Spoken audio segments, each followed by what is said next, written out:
Hey everyone, this is the LEGO Trouble on Tatooine set. This set has 273 pieces, 3 minifigures, and it retailed in the US for 30 bucks and it's for ages 7 and up. And we're going to start off with our minifigures. Our first figure up here is the Mandalorian himself in his Beskar armor, and this figure alone is the reason everyone and their mother is purchasing this set. It is the first version we've seen him with his Beskar armor, and he looks incredible. You can see with the lighting how it kind of shines and just kind of sparkles off, which is really awesome.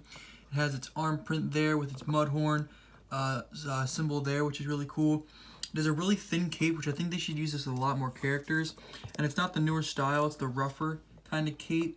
The back printing is very nice as well. Like on the other arm, he has arm printing here. You can see kind of the rocket on his arm there. I don't think it's the same on the other side. Yeah, the other side, I think it's like his bird thing where he shoots all those little birds at once that kind of whistle around, which is really cool. Under his head here, it's just a black head like they used with the previous two Mandalorians, though those ones didn't have arm printing and they were just the first armor that he had. It wasn't his actual full Beskar armor version. So this is definitely a very appreciated figure to get. Also, he came with two weapons, his pistol and the blaster he came with on the ETST Raider and the Razor Crest set. So I'll show you those two when we get to the speeder bike down there. But yeah, let's get to our next figure. Our next figure up here is the biggest figure of the set. The child, Baby Yoda, Grogu, whatever you want to call him. It all works the same. His mold for his body is actually pretty good. It's the same baby mold you see on a lot of LEGO City sets. The head print and the head design there with like these lines on the top, those are really nice. He has the typical big old Yoda ears. They're not posable, but it's rubbery, so it's not like you're going to break them off or anything. It's a two-piece build. It's just his whole body there and the head. He has a little print there on the front. A lot of people have a problem with this figure, how it's kind of blocking in the end. And it's like, LEGO can't fix that. Because if it's actually like flat and skinnier, it won't fit on the stud. It needs to fit on the studs. See like how it's like barely fitting on there with how big it is now. So either they need to make the figure actually bigger, or you just gotta suck it up and deal with this. But I think it's fine, honestly. I think a lot of people hate on it too much because he is wearing a robe after all. And this is actually the cheapest way to get this child figure, Baby Yoda, Grogu. So that's really nice in this $30 set. So that's really nice. Let's get on to our Tusken Raider. Alright guys, here's our Tusken Raider. This figure has an outstanding head mold. I love this thing with the really nice gray kind of spikes sticking out of his head, somewhere like Darth Maul. That's what it kind of reminds me of. He has really cool like paper mache or wrapping around his head, and that detail is excellent as well. These shiny silver teeth, it looks really darn good. It's actually the same exact figure we see in the Obi-Wan's Hut set. Here's that figure, except their weapon is different. This one has a darker gray piece, and the newer one has a light gray piece. I don't know which is more accurate, but then again, this happened in The Mandalorian, this in A New Hope, so I guess they could both be accurate. But it's the same exact figure, same torso print, leg print, hip print, and back print, and the same head mold and everything. It's a really good figure, and I definitely want more of these guys, so that's really nice of them to do that. Let's get on to our builds. Here is the Mandalorian speeder here. This bike is a pretty simple design, but I like what it's doing and what it's going for. On each side, it has something here that's like a pedal for him to rest his feet on. Obviously, with LEGO minifigures, they can't, but it's there. These are his handlebars, which you can actually get him to attach to, as you see there. I can show you that in a bit. On each side, he has a spot for his weapon. Here's his big long blaster, and here's a little pistol blaster here.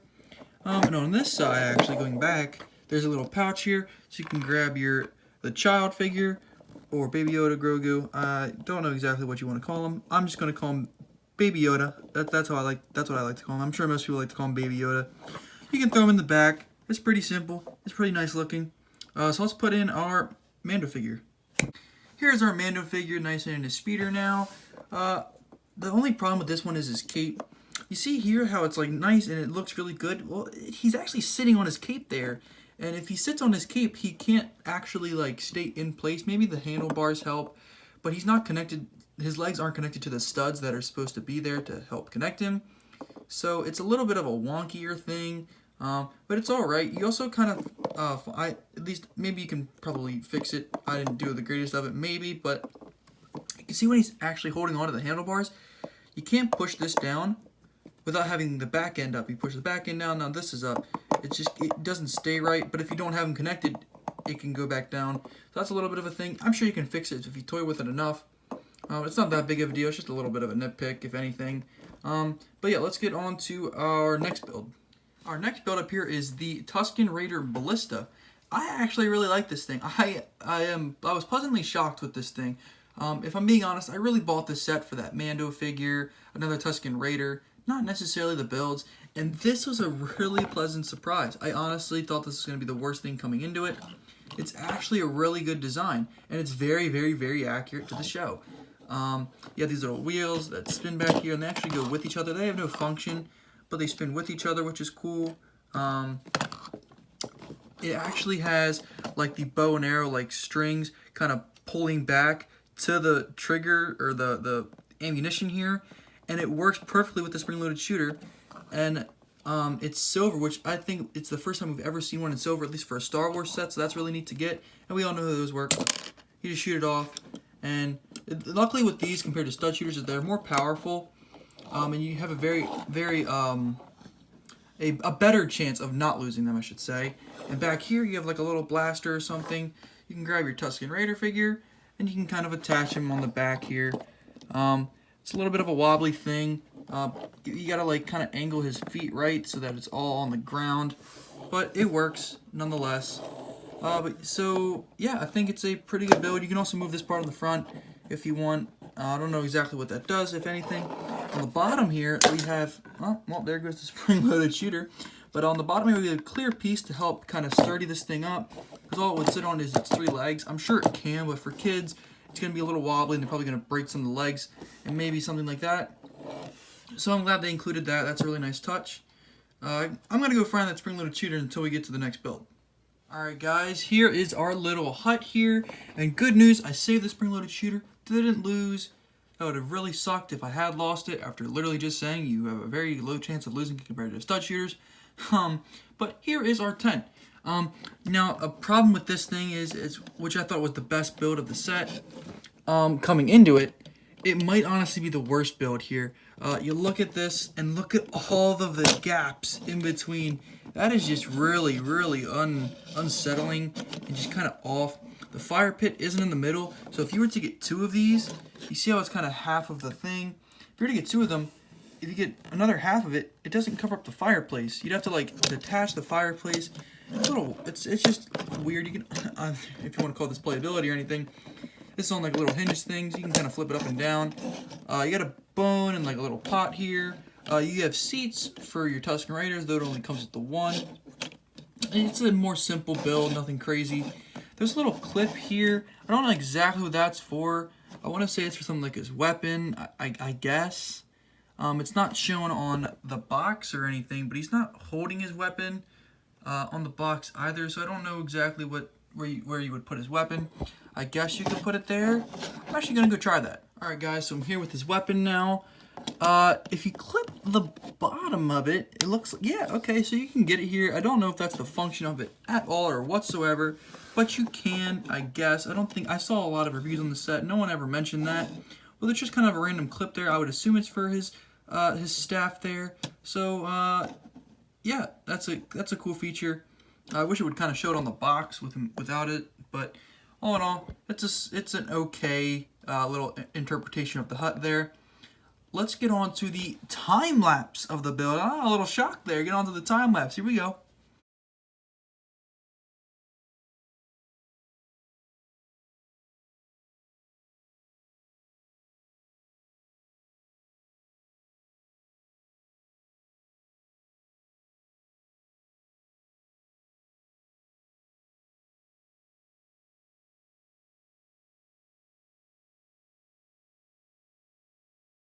So what did you guys think of that time lapse? I thought that was a pretty neat inclusion.